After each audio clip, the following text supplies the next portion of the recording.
將對日本的興奮大地震，總統賴清德今仔嘛表示講，台灣、日本拄到天災地別，攏會互相鬥相共。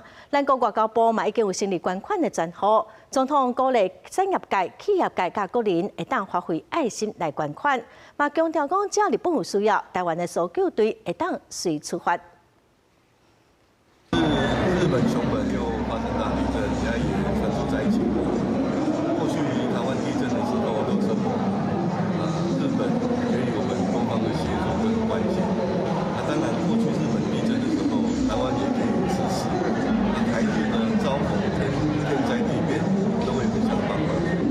目前的外交部已經成立了捐款的賬戶，我也鼓勵我們產業界、企業界或國人同胞。多多捐款，能夠幫助日本這次的地震能夠早日脫離難關。包括總統、副總統、行政院院長和副院長攏已經有捐錢，部分的縣市長嘛表達善意。總統是強調講，內政部甲各縣市政府嘛攏已經準備好了，日本有需要，咱國的搜救隊會當隨出發。